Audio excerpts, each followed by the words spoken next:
How you doing, everybody? Um, so what's new? Hey, Geezer, Rooted Rotor. Hey, Junior. Hey, KK Chrome. How's it going, man? Let's see. KK, KK Chrome. Got a question for you. If you're from Hong Kong, do you happen to know the guys at Perpetual Watches?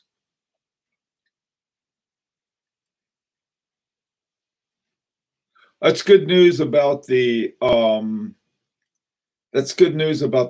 pandemic in Hong Kong, KK. Hi, GMT Master and Geezer and John and hey, Clyde, how you doing? My state's going to start reopening on the 1st, even if we're homing in on 200 fatalities. Wow. You don't know them. Okay. KK, they're the guys that made this watch, and they ran into some problems. First of all, from the movements they got from Siegel, and then they got that fixed, and then they ran into problems with the pandemic. And I just thought if you may have known them, they're pretty good guys. A friend of mine know ran into a problem. That's why I asked. Hey, Dominic. Hey, Lee Todd. How you doing? It's a different Perpetual. Oh, yeah, right. Perpetual is the name of the company. It's not a perpetual calendar or anything like that. Let me tell you about why I thought that we ought to talk about micro rotors.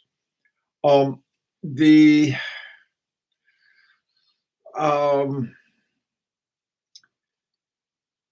I have wanted to do this with a good wind-up movement, okay?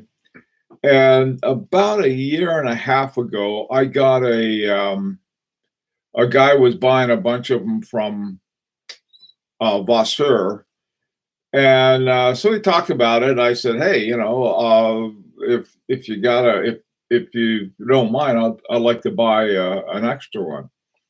And so I said, "Fine." So it was I think it's an hour and minute one, and it's a Vasseur. I don't know what it is, 5004, something like that. But the reason that I got it or wanted it was not because it had a micro rotor, because it was the only Vasseur that are that sort of series where they started the under 4 hertz ones.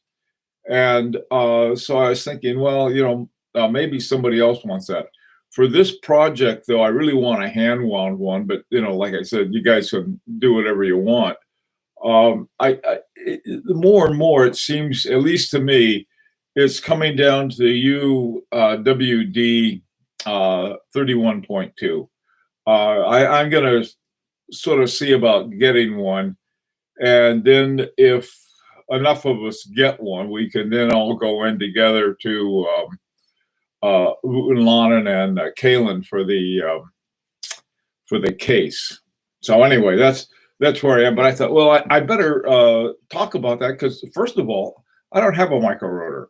I'm not crazy about automatics to begin with, but that's my own picadillo, and it's perhaps not everybody else's. But I thought, well, since I'm going to have this automatic, maybe I ought to sort of bring that out. Okie doke. If you buy more than a dozen movements from Siegel, it would make a flock of seagulls. Yeah, make a herd of seagulls, I think. Hey, Bill. I like micro rotors. LUC Universal, Geneve, Paddock, Philippe, good stuff. Yeah, they have some really good ones at Vasseur too, KK Chrome. How much do they cost? I don't know. They were around like 1,500 or something like that, John. But you got to buy them, and you have to buy 25 at a pop. So it's like I just happen to have one that is coming, and I'm going to do something with it, but I didn't want to get everybody else, worked up about it. But I thought, well, it's it's um, it's an option. What I really want to do, though, I really want to go with I think the UWD 31.2, unless something that Rolf comes up with. Parmigiani also has a micro rotor. Yeah, those are all Vaucher in as something. Hi, Blaine. How you doing? Uh, don't cough into a 5G network. Okay. That's a really good network. You got to watch that thing.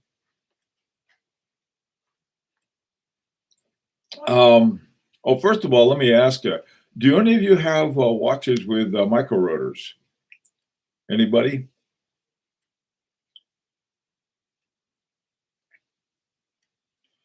No? Nobody has a watch with a micro rotor?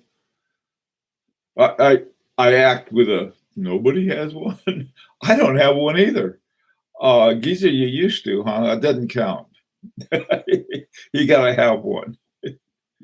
Uh, Gee whiz, GMT Master, no. Well, that's because Rolex doesn't make any, among others. Oh, Giza, you've got a Patek 240.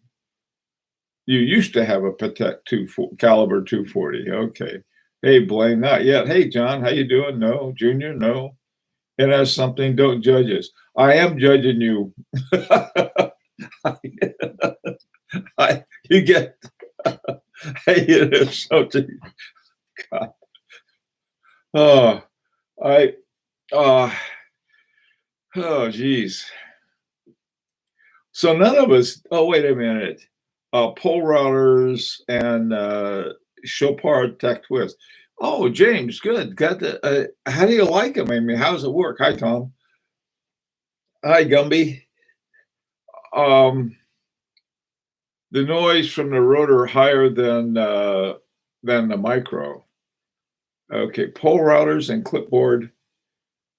Chopard Tech Twist. Yeah, I knew that Chopard had them with their LUCs. Hi, Tom. I'm watching The Watchmaker's Apprentice movie right now. It's on YouTube. Yeah. Yeah, The Watchmaker's Apprentice. Yeah, that's some movie. I knew you would mention Rolex when I said no. I'm not picking on Rolex. I'm not judging. Well, maybe NS something. Yeah, him, but the rest of you know. Okay.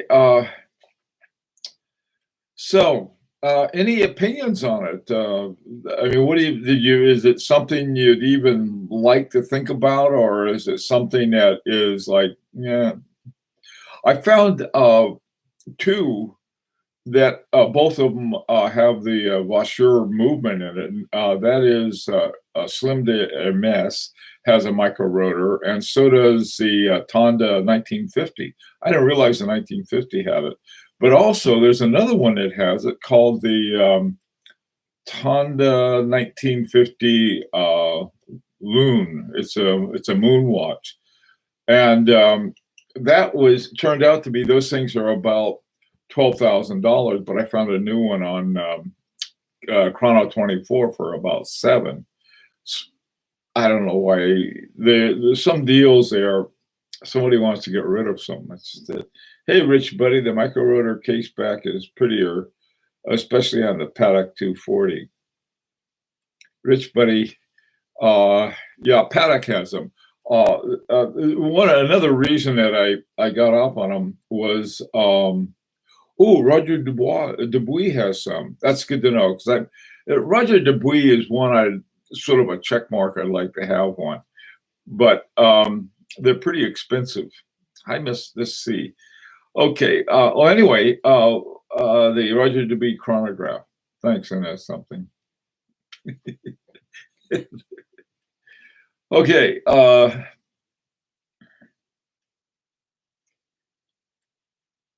Dubuis, Rogers Dubuis. Oh, geez. Yesterday in the morning group, the Watches and Wonders was all messed up. Later on, when I went back there, they seemed to be in pretty good shape. Uh, Anything that you discovered from Watches and Wonders that you found interesting? Hey, Reza. Yeah, you're welcome, Reza.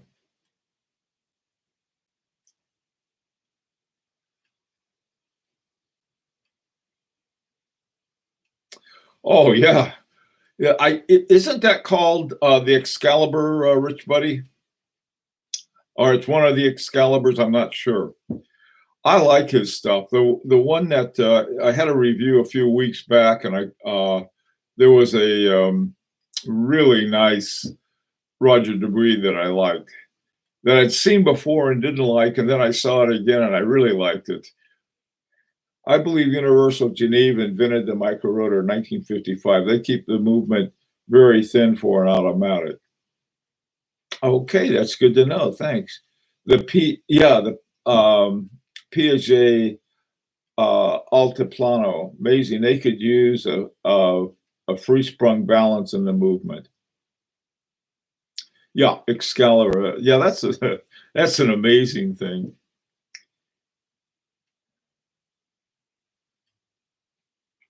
All I learned from Watches and Wonders is that they need to make more money. Is that I need to make more money. Yeah.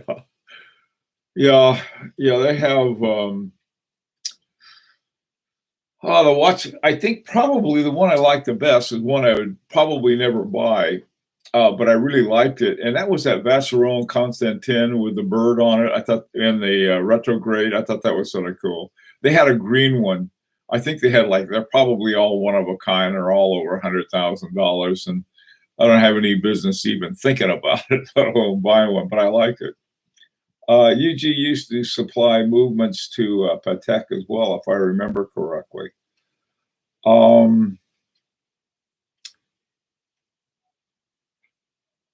the bird watch was something, yeah. UG. Um, what KK Chrome? Do you remember which Universal Geneve that they supplied? I know a number of different movement makers have supplied Patek Philippe in the past. In fact, all of the big companies have had others than their own in-house movement at one time. My favorite is the Rebellion Tour pill-shaped watch that can be taken from your wrist to the dashboard of your car. Yeah, it looked more like a torpedo than a tourbillon. I don't know. It's I guess yeah, maybe I'm too conservative on certain things. Usually, as long as they're mechanical, I like them all. But some of these, there's a little too much. There's a micro rotor. Don't recall the exact caliber. GMT Master gimmick. Yeah. If you're still discussing movement, any preference for free sprung balance over curb regulator? Oh, boy, that's a good question. The Let me tell you the way I see it. All right, and this may not be the best view of it, but that's what I'm looking at. At least with a curb regulator, we have a chance of regulating it. Okay, I just can't see it with a free sprung. The reason for that is that with a free sprung, you need special tools and everything else and what you do is you take a little screwdriver and the weights that go around the perimeter, you turn them in or out to increase or decrease the amount. And that's something for a real watchmaker, a really first class watchmaker. That would be I mean, free sprung movement in a watch that I buy. That's the whole watch and it's got everything in it. Yeah, that would be a preference. But something that I'm making, even though it's at a very high level watch, I sort of like to go with the curb regulator on that. But I don't know how the rest of you guys feel. Any opinions? My wife's driving at dashboard Jobby would not stand a chance. Which wouldn't I don't know what to do with something like that. Let's see. If you were going to work on it though, free sprung is the way to go. I don't agree with that. I really don't. Oh, if you're not going to work on it, you're right. Yes, and that's something I agree 100%. Um, Fair enough. Okay. If you're still discussing any preference for each point of balance, I don't know. That's just my opinion. I'm only one guy here. And the other thing is too is that say, hey, I think I'd like to have a shot at regulating a free sprung. Dominic, swan neck regulator looks cool. They do look cool. You know, I if you've seen there's two kinds of elements on your swan neck, and I think the one that is on the UWD 31 is like this. They have. I'm going to draw a little picture here.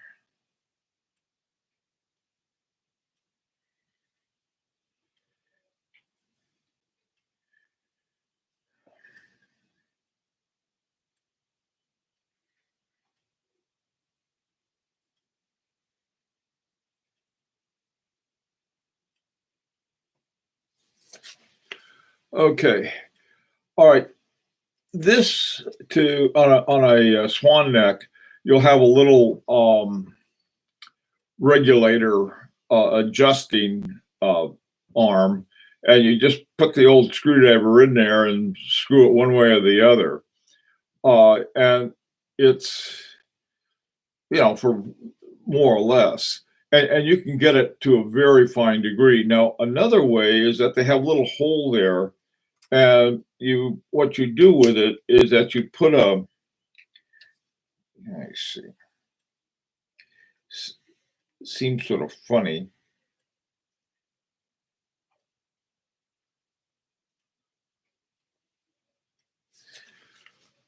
On let me see, this kind right here, what you do is you have a little stick, a little post of some sort, or a little bar, and what you do with that, you just turn the bar, and then you put it in the next hole and turn it again, which is another really fine one.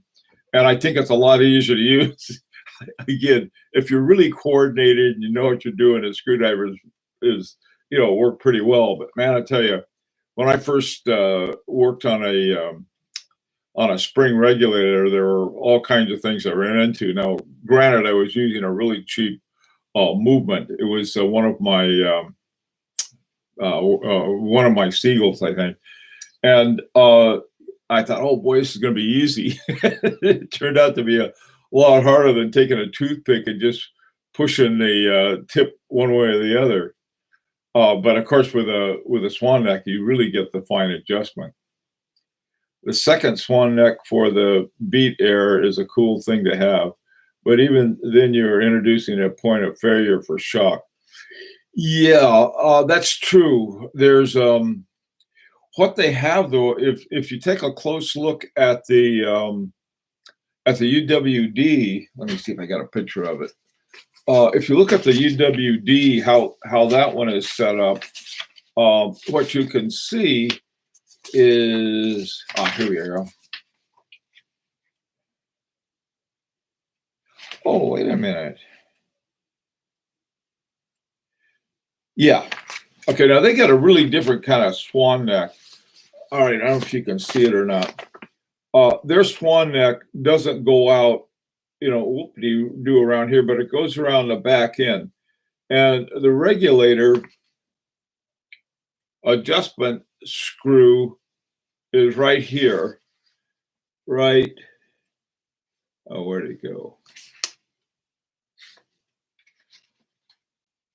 Right there, okay? Now you can see this is the regulator arm right there. And the the swan neck comes around the back, and it's a spring that keeps tension on the regulator arm. And then on the other side, you have the adjustment screw coming up. And what it does, it traps the, here you got the arm right here, and you got the screw coming up this way.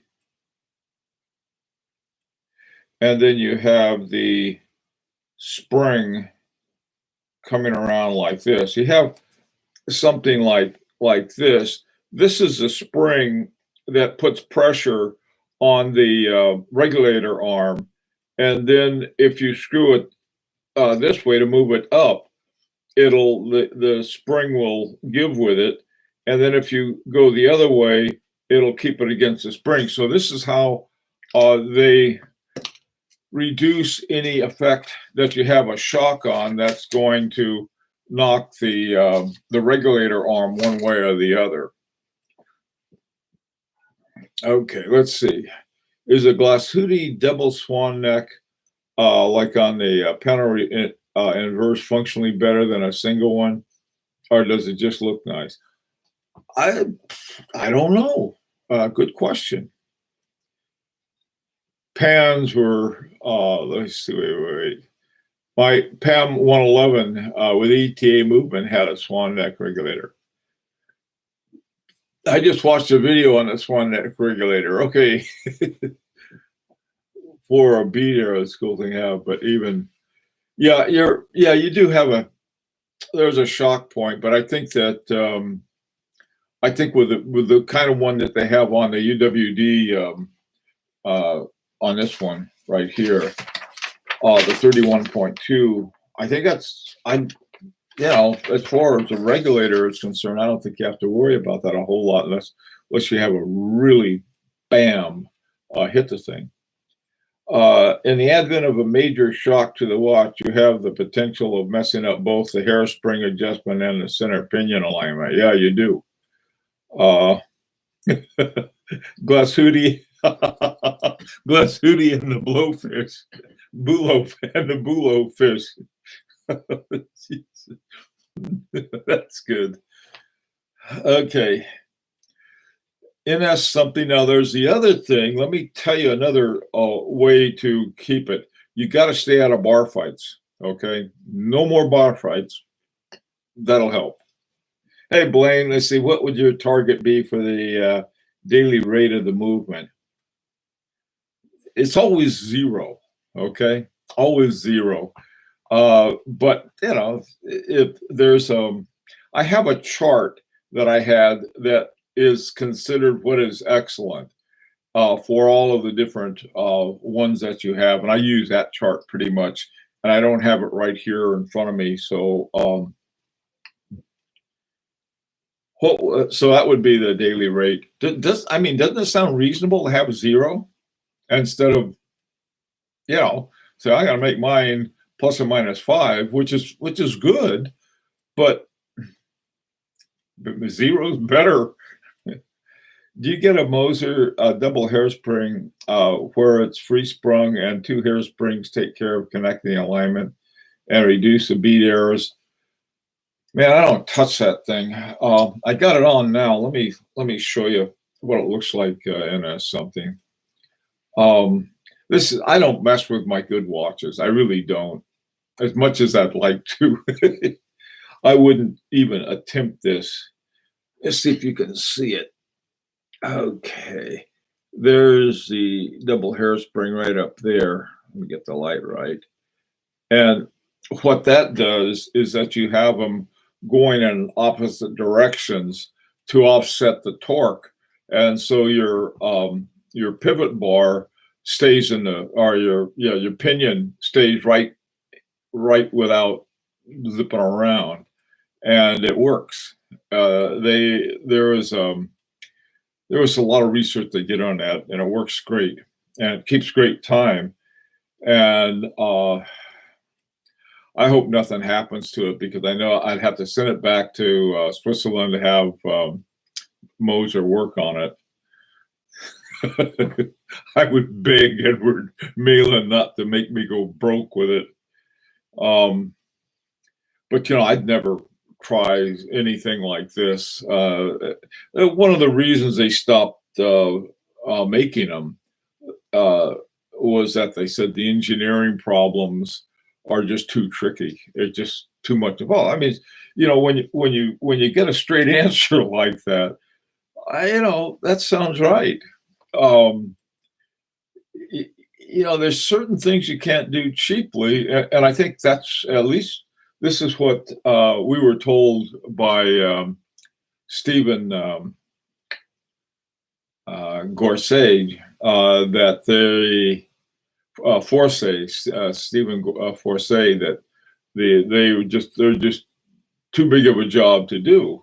And the one that they have, their repertoire, they charge an arm and a leg for it. Same thing with the other ones that have it, because it's really complicated. The double hairspring is the same way. It's just like, you either put it out of the range of people who want it, or you quit making it. With H. Moser, they quit making them, and I'm glad I have one.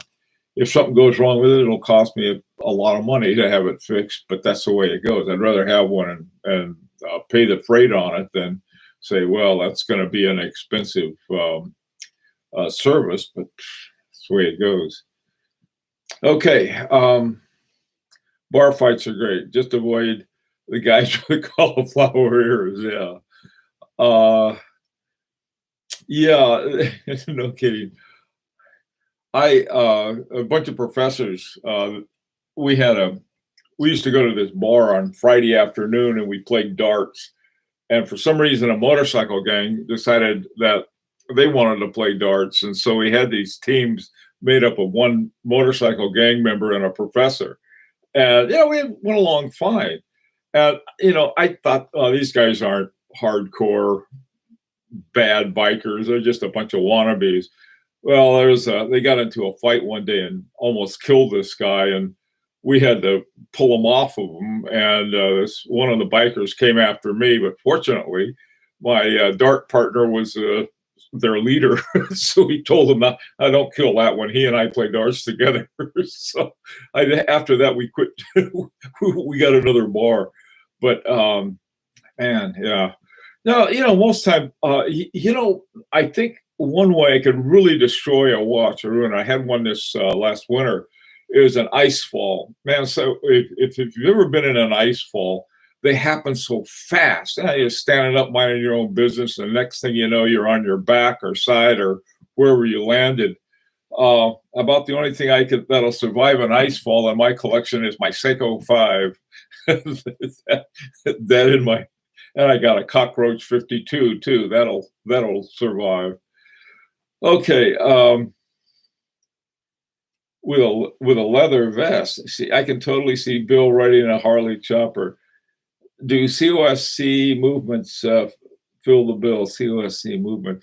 What's all COSC is really is that you take a normal movement and you put it through all of these adjustments, and then once you get the adjustments right, you get a COSC certification.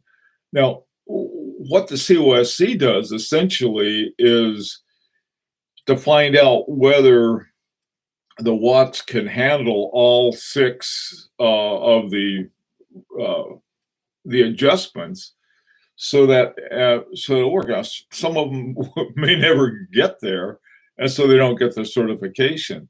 And what ETA has done is that this is what gets me, is that what do they have, a special batch? Is that they got a batch of cheap ones over here and says, oh, we'll give it to Tissot, and then we got the really good ones over here. We're gonna sell those as our super one, but they're not even selling out a Swatch anymore. So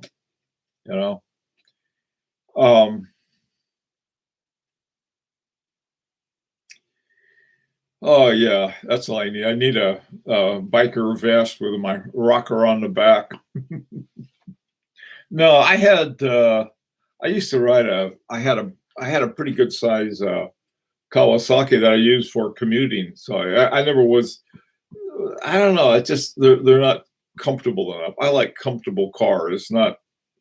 I don't know. The only time when I was younger, I used to ride a bike. From 14 years on, I had a motorcycle of one sort or another. But man, I tell you, when you getting bugs in your teeth and everything, I don't know. Biker watch. I got a biker watch and stuff. Okay, let's see. I wasn't in a bar fight. I tried to break it up. That was what got me. Fortunately, like I said, the guy who was head of them, and we took the guy home. The guy that they beat up was this guy. This guy was like big, muscly guy. He was working out on the farms, and was the most wholly obnoxious person I've ever met. And so, so we took him home. And on the way home, he wanted us to stop at a liquor store and buy booze for him. And then we're just generally obnoxious. So we were thinking of taking him back to the bikers and give him a tune-up and then take him home. Hey, KK Ty, love my LUC micro rotor, thin movement, nice automatic watch.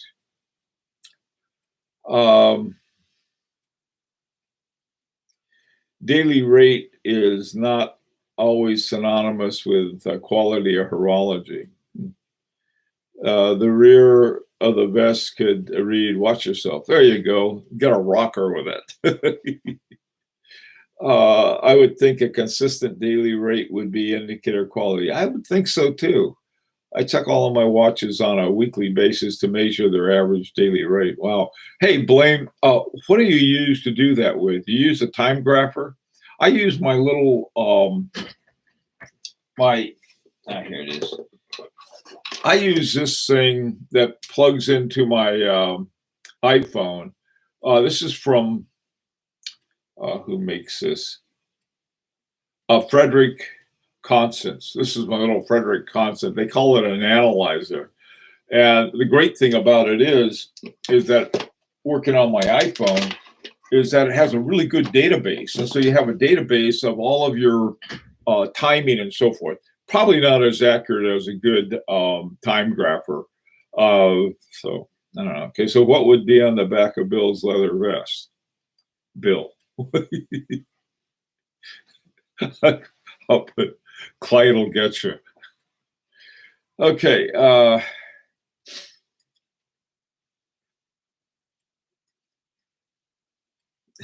Show up with a biker vest.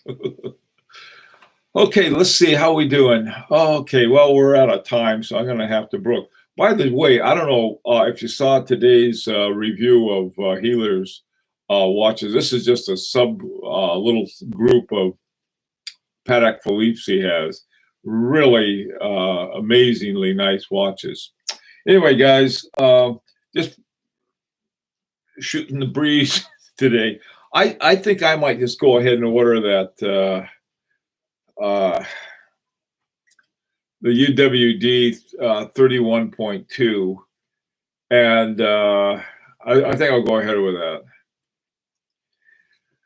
Okay, guys, be careful and take care. And I'll be back this afternoon if you're around, then, or it's not like 3 o'clock in the morning where you live. Bye for now.